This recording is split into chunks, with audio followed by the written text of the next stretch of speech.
resserre les taux, donc on se donne au maximum. Faut que Babylone brûle, Babylone. Tout se complique pour le pueblo, comprend que le joker y jaune. Ça fait Babylone brûle, Babylone. Il est cérébral ton ghetto, mais on a bien vu que tu m'étonnes. Faut que Babylone brûle, Babylone. Mani ouais, pour toi c'est chaud, donc on te resserre un petit jaune.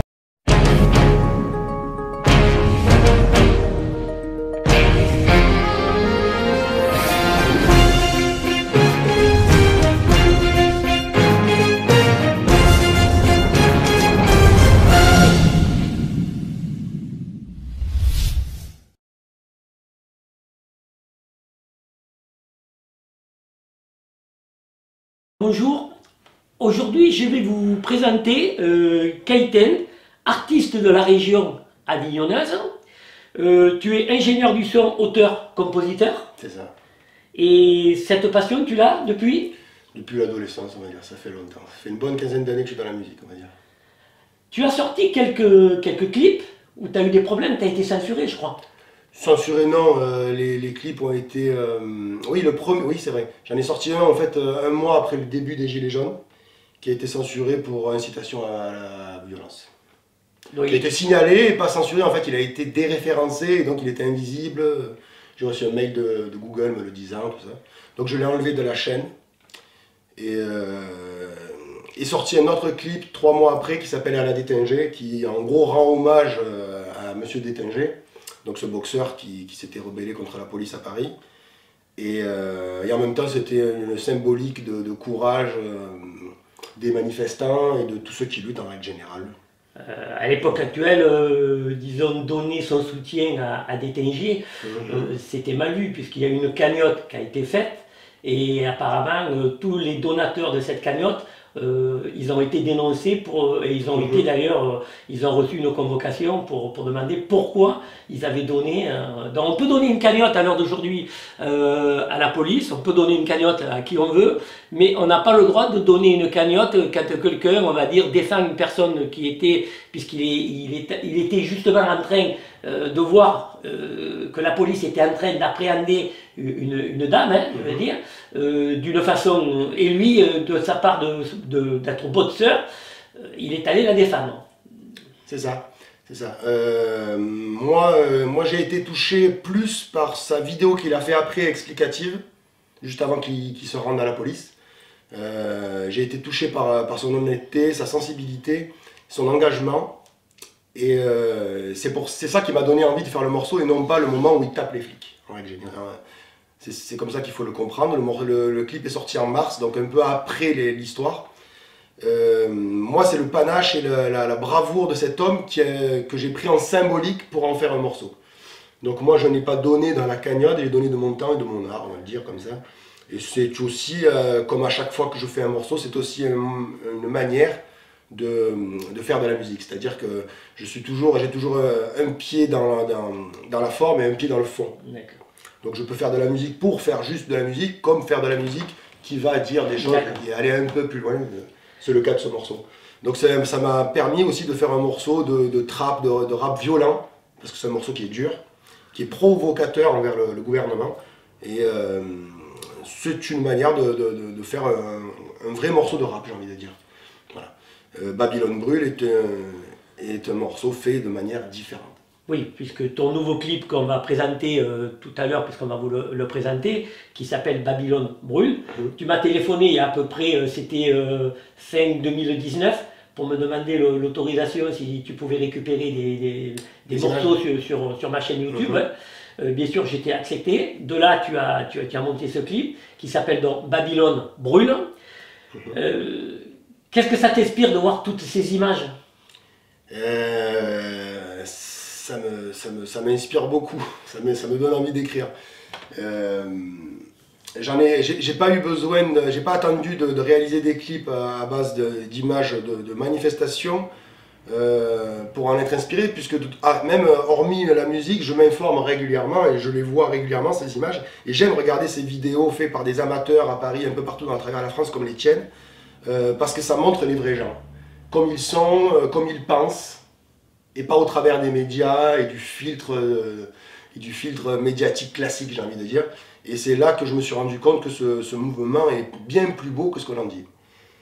Il y a une conscience, il y a une élévation qui fait que c'est motivant et je pense que moi en tout cas, ça m'a donné de l'espoir. Parce qu'il y en a peu dans ce pays en fait. Si on regarde, si on essaie de réfléchir à l'avenir, on commence à flipper.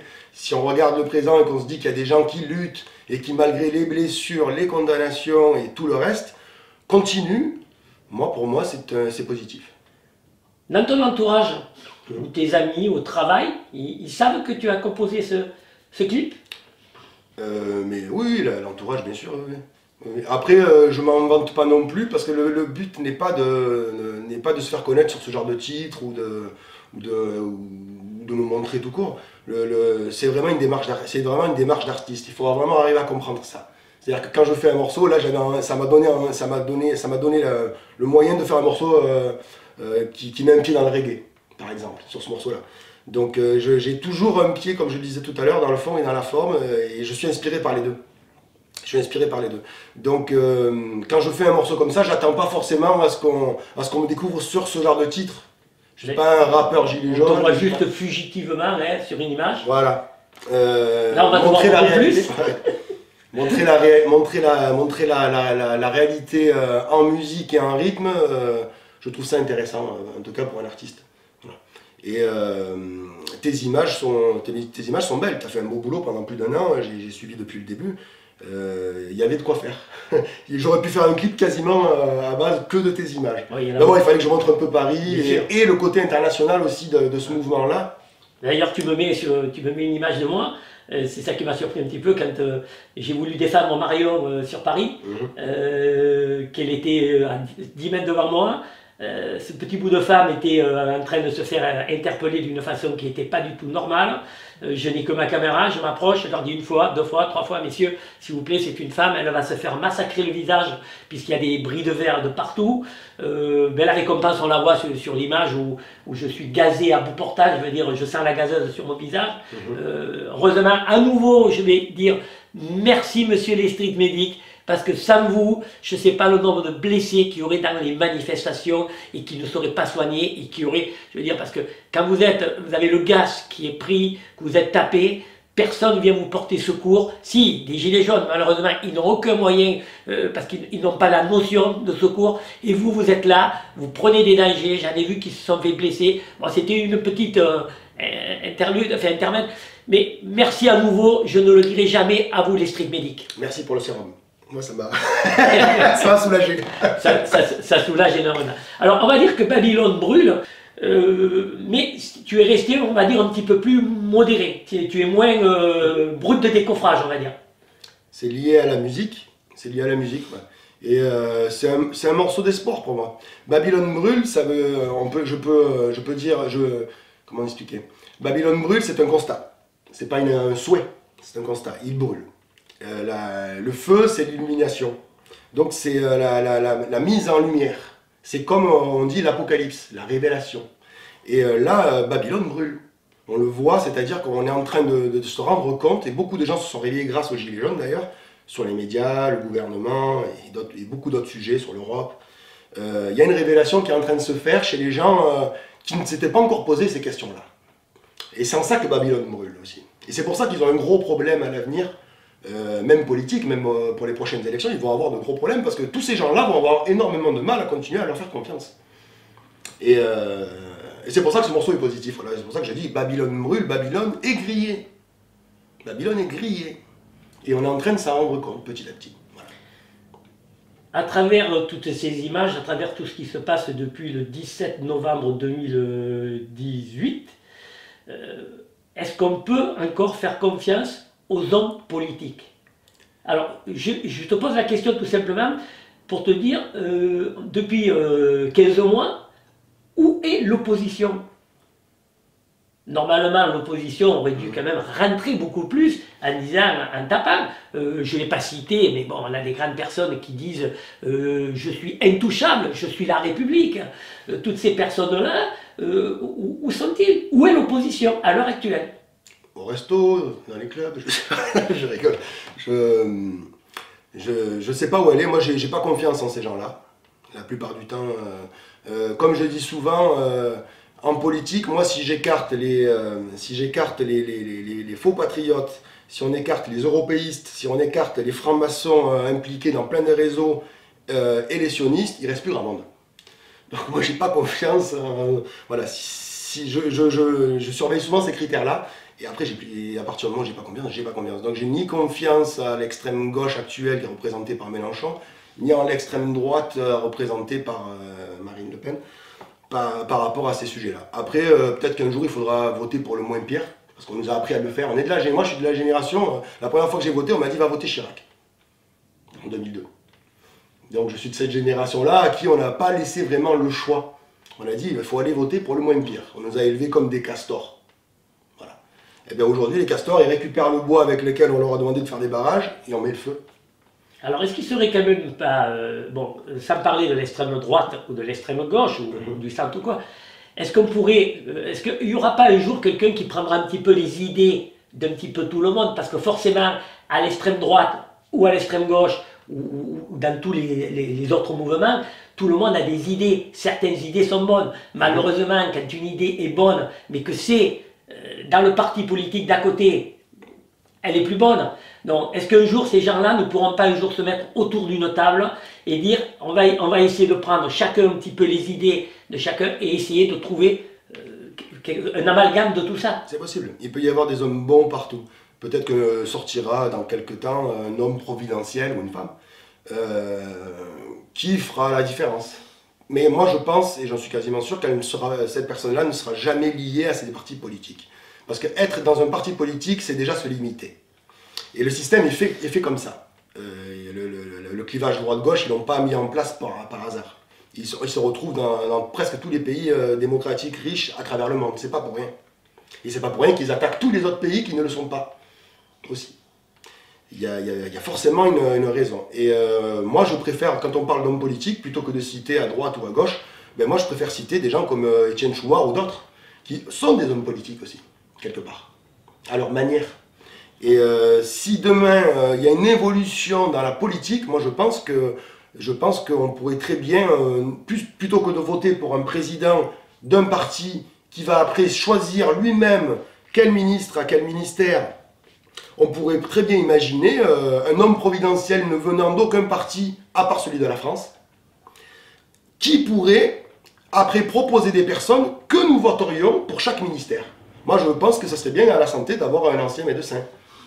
Alors, ça serait bien dans le commerce d'avoir un vrai commerçant. Alors, tu abordes un sujet quand même qui est très pointu. La ministre de la Santé vient de démissionner de son poste à la demande de Monsieur le Président de la République pour se présenter à la mairie de Paris, puisqu'on sait que le poste pour la mairie de Paris est... Est-ce que tu trouves quand même qu'en cette période de crise par rapport au coronavirus qui arrive, est-ce qu'une personne qui était là depuis le début peut démissionner comme ça, quelqu'un de nouveau va revenir à son poste? Est-ce qu'on n'a pas l'impression en réalité que c'est une mascarade tout ça? Ce parti il est pitoyable en fait. On a de pire en pire. On a de Sarkozy, Hollande, Macron, on ne fait que descendre. Mais à un moment donné, c'est comme sur un clavier, on ne pourra pas descendre plus bas. À un moment donné, quand tu es à la dernière octave, et là je pense qu'on arrive à la dernière octave. C'est pour ça que ça sonne mal. Et donc du coup, aucune confiance au gouvernement, et je ne veux pas dire de bêtises, mais il y a au moins une quinzaine de personnes qui sont parties de son équipe déjà depuis... Il bat des records, ce mec-là. Voilà. Oui, je crois. Oui. Voilà. Ça ressemble plus à une partouze politique qu'autre chose, ce bordel. Moi, c'est mon avis. C'est pas moi qui le dis. C'est moi, j'assume. Ça ressemble plus à ça parce que ça rentre, ça sort et à l'arrivée on ne retient personne d'ailleurs, hein, les gens sont insignifiants. Je veux dire, à l'intérieur on a un joueur de poker, on a un mec qui est plus proche des cocaïnomanes et du milieu marseillais que de la politique politicienne au sens noble du terme. Que fait ce mec là à ce pouvoir? Est-ce qu'on a voté pour un mec comme ça?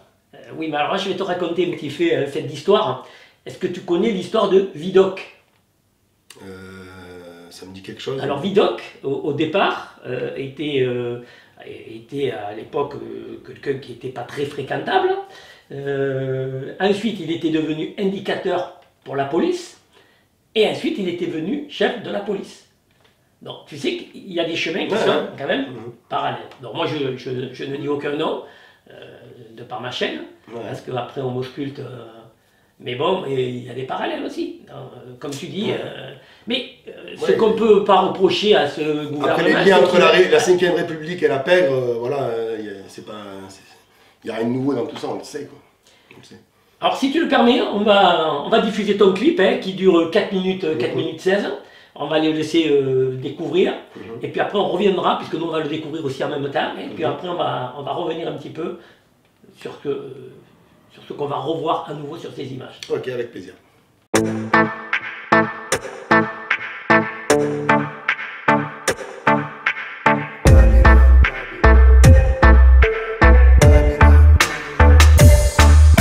Partout à travers le monde, il y a des soulèvements. Amérique, Asie, Europe, Afrique, c'est juste le commencement. Pour les pauvres et les classes moyennes, est venu le temps de la lutte. Ceux qui endurent le système que l'on écrase mais on n'est pas dupes. Y'en a marre de ces caméras, y'en a marre de ces radars. Marre d'être volé par l'État, tu n'as qu'un droit à faire le canard. Et puis payer toujours plus, tout faut se monnayer, c'est le capital. Pour nous baiser, ils ont les astuces et les cartes établissent. Ils n'ont de cesse de nous diviser, pour ça ils manipulent tout. C'est une dictature déguisée, la vérité n'est pas dite, nul doute. La télé une douille, car ce n'est que du formatage. J'ai l'impression que plus je fouille, plus je vois leur monde comme ma cage. Ça fait Babylone, brûle, Babylone. Petit à petit se resserre les taux, donc on se donne au maximum. Faut que Babylone brûle, Babylone. Tout se complique pour le pueblo, comprend que le joker y jaune. Ça fait Babylone, brûle, Babylone. Il est cérébral ton ghetto, mais on a bien vu que tu m'étonnes. Faut que Babylone brûle, Babylone.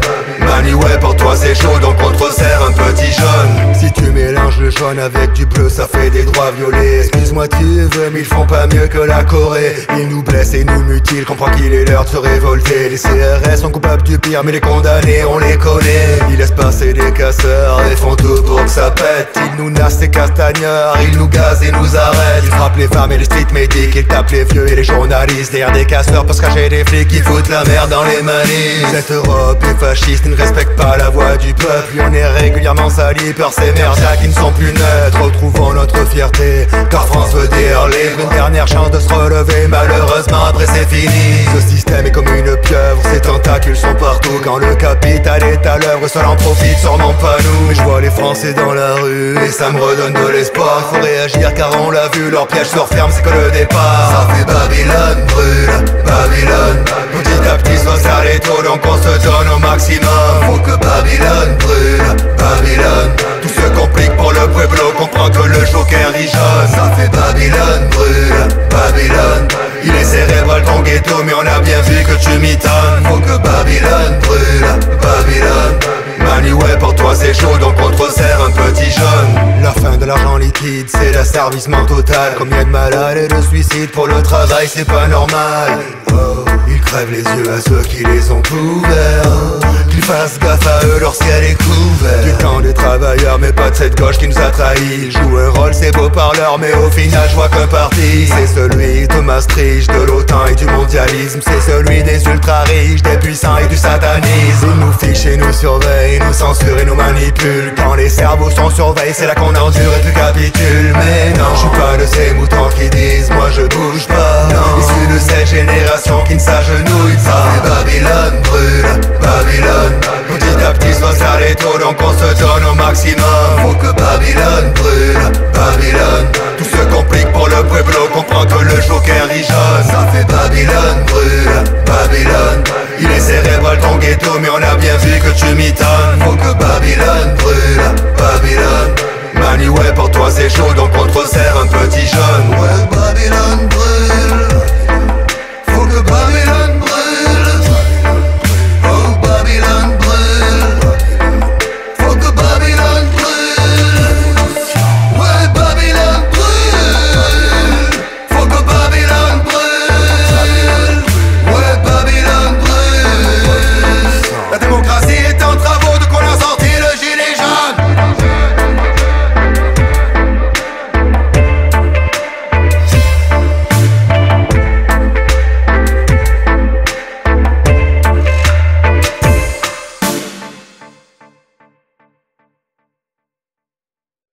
Donc voilà le clip qu'on vient de vous présenter, c'était donc Babylone brûle. J'ai un petit accroche-cœur sur cette dernière image, c'était l'arrivée du RIC à Paris, et cette dernière image c'était au Sacré-Cœur.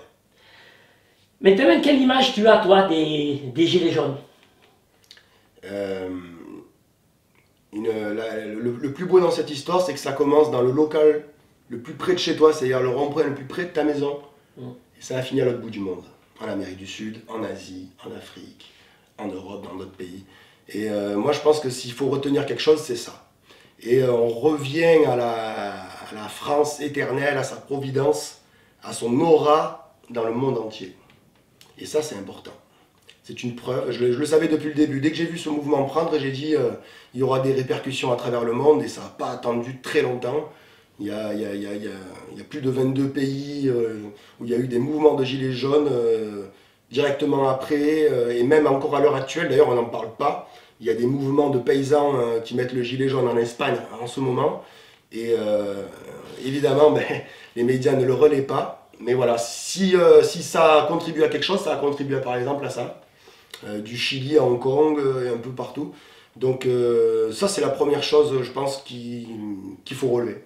La Martinique à l'heure actuelle aussi, on n'en parle pas puisque bien entendu tout ce qui se passe en France est censuré en Martinique ou vice versa, puisque moi l'année dernière j'étais en Martinique et Guadeloupe, j'ai eu quelque chose où j'ai été obligé d'aller à la gendarmerie puisque malheureusement bon, j'ai trouvé un mort dans l'eau, hein, je veux dire il y avait un mort. Je suis allé le récupérer et il m'a fallu déposer le lendemain en réalité. Et il me dit, mais hormis les réseaux sociaux, le gendarme me dit, on ne voit rien aux actualités. Et c'est vrai qu'en réalité, tout ce qui se passe en métropole n'est pas diffusé en Martinique ou Guadeloupe et vice versa. C'est la première technique de manipulation à travers les médias. Il n'y a même pas besoin de tricher, il suffit juste de montrer ce qu'on veut montrer, de ne pas montrer ce qu'on ne veut pas montrer. Ouais, ça s'appelle la manipulation par l'information. Ouais, après il y a plusieurs techniques de manipulation, il y a par le montage, il y a plein de choses. Mais la première, c'est juste de sélectionner et de bien sélectionner. Si on regarde bien dans les médias, à la télé, si on met à 13h ou à 20h ou à 18h les chaînes information en continu, elles ont toutes les mêmes informations dans le même ordre, avec le même centre d'intérêt, avec à peu près les mêmes faux débatteurs. C'est tout le temps la même histoire qui se répète. Alors, quel que soit, on ne sait pas ce que va être l'avenir des Gilets jaunes, puisque là, on en est au 15e mois, il y a des actes qui sont encore prévus jusqu'en avril, puisque c'est étalé à des appels nationaux. Quels que soient les gouvernements qui vont se succéder maintenant, est-ce qu'il y aura quand même un après-Gilets jaunes? Il faudra quand même se dire, attention, je ne peux pas faire n'importe quoi, parce que le français n'est plus un mouton qui va à l'abattoir. Les gilets jaunes, j'ai un peu du mal avec ce moment, j'ai beaucoup d'affection pour eux. J'ai été là sur le rond-point dès le premier jour, dès le premier matin, mais j'ai jamais mis de gilet jaune. Premièrement, parce que j'en ai jamais eu dans la voiture. Tu as une infraction. Hein? Tu as une infraction. Ça m'arrive. Oh, et donc, je n'ai jamais eu de gilets jaunes et je n'en ai jamais mis par la suite pour aller dans les manifestations à Avignon ou sur les ronds-points, pour la simple et bonne raison que je pense depuis le début, c'était un peu prémonitoire et ça s'est réalisé après, c'est-à-dire que je sentais qu'on allait tomber dans notre propre piège. Et que les gilets jaunes sont maintenant carrément une marque déposée, ce que j'ai compris, hein, ça en fait des partis politiques, des machins. En tout cas, ça donne une facilité à ce gouvernement de manipuler une fois de plus. Parce que quand on colle une étiquette sur quelqu'un, on peut en faire ce qu'on veut après. Donc on a pu le traiter d'extrême droite, d'extrême gauche, d'antisémite, d'homophobe. Tout y est passé. On serait venu dès le premier jour sur les ronds-points, habillés comme tous les jours, avec à la limite le drapeau français. Ouais. Ça aurait été beaucoup plus compliqué pour eux de manipuler par la suite. D'ailleurs, il y a quand même 2-3 vidéos qui circulent à Paris où des personnes sont dans la rue avec le drapeau français et on leur arrache le drapeau français. J'ai vu. Voilà. Ben ouais, c'est une révélation encore. Parce que là, je pense qu'en 1789, ils se sont battus, justement pour ce drapeau français, pour qu'on ait une liberté. Et maintenant, enlever le drapeau français à des citoyens qui sont dans la rue, ce qui veut dire qu'à ce moment-là, on renie notre drapeau. Oh, ouais, il y a beaucoup de choses qu'on renie en France. On veut, voilà. Oui. Mais ça, c'est la République en place depuis 200 ans. Hein. Les gilets jaunes, c'est ça. Ce sont, je sais plus qui avait dit ça, que c'est une jacquerie, c'est un retour du peuple en fait. Hein. C'est un retour au peuple. Et ils ont une épine dans le pied parce que là, pour le moment, les gilets jaunes, moi, j'ai compris tout de suite que ça ne mènerait pas à la révolution de manière rapide. Pour la simple et bonne raison qu'on vit encore dans un pays riche, même si c'est de plus en plus compliqué, et qu'il n'y a pas encore assez de gens qui mangent des cailloux pour que ça parte en live directement. Le système attaque le peuple dit au système, attention, vous êtes en France et on ne se laissera pas faire. C'est ce qui est en train de se passer avec les gilets jaunes. Donc l'espoir, c'est ça, c'est qu'il y ait cette poche de résistance qui s'est créée et qui peut ressurgir à n'importe quel moment. Ça peut partir en couille dans 5 ans. On ne le sait pas. Moi, ce que je sais, c'est que la classe moyenne et les pauvres sont attaqués par ce gouvernement directement, encore plus que par les autres. Peut-être qu'ils ont un plan appliqué de l'Europe, de la finance internationale, peu importe. À l'arrivée, ceux qui souffrent le plus actuellement, c'est la classe moyenne, parce qu'elle est en train de tout perdre. Et c'est celle qu'on a retrouvée sur les ronds-points. Et c'est aussi pour ça qu'ils ont méprisé ce mouvement. Hein. C'est parce que c'est ni les riches, ni les pauvres. Et ce système est basé là-dessus, et il fonctionne là-dessus, sur le côté droite-gauche, les riches, les pauvres. Il faut qu'on les oppose tout le temps. Mais bon, au milieu, il y a 70% de la population française. Ouais.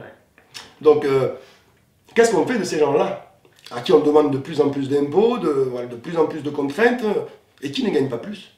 Alors, un dernier petit mot. Ils se sont battus en 1936, puisque il y a eu le Front populaire. Ils ont gagné les congés payés. Ils ont gagné une retraite progressivement, puisqu'au départ, je veux dire, ça a été... et maintenant, on veut tout remanier, et d'après les derniers calculs qu'il y a, pratiquement, ils vont être tous perdants. Ouais. De toute façon, là, qu'est-ce qu'on a gagné avec les gilets jaunes, concrètement? À l'heure actuelle, pratiquement pas grand-chose. On a renoué les liens, on est allé... moi, le plus beau, c'est ça, c'est l'échange entre les gens. Hein. Après, peu importe. Politiquement, on n'a pas évolué du tout. Au contraire, même, ça risque même de se retourner contre nous. Parce qu'ils sont en train quand même de passer des lois liberticides depuis plus d'1 an. Grâce, malheureusement, aux gilets jaunes. C'est un fait. Donc, peut-être que ça va plus ça va les aider. C'est pour ça qu'il faut voir le côté positif. Entre nous, on a échangé. Les gens ont commencé à s'habituer à s'organiser. Moi, je conseille d'ailleurs aux militants de continuer de s'organiser et de se diffuser sur les réseaux sociaux, mais ne pas oublier qu'il n'y a pas que ça. Parce qu'il est très facile pour ces gens-là de couper les réseaux sociaux quand ils en ont besoin. Ils savent faire bugger on l'a vu hein, sur les ronds-points, les hélicoptères qui passent, les MMS qu'on ne peut plus envoyer, les réseaux qui sautent. Donc n'oubliez pas que le jour où, hein, qu'on appelle le grand soir, ce jour-là, ils couperont tout. Donc apprenez à rester en contact en réseau, hors Internet. Pour te trouver sur ta chaîne YouTube, hein? Voilà, on tape Kaiton Musique sur YouTube. Je suis aussi sur Facebook, Instagram, il suffit de taper. On mettra d'ailleurs, je vais mettre le lien sur ce reportage. Je conseille aux gens d'aller écouter aussi les autres morceaux, comme Alain Détinger justement, ou d'autres, comme Tous Manipulés aussi. Et voilà, il y a des pistes de réflexion, puis après il y a de la musique. Voilà. Je ne suis pas un rappeur gilet jaune, je suis un artiste, voilà, donc il peut y avoir un peu de tout sur cette chaîne. Voilà. Écoute, je te remercie de m'avoir accordé cette interview. On se retrouve très vite sur ma chaîne YouTube pour de nouvelles informations.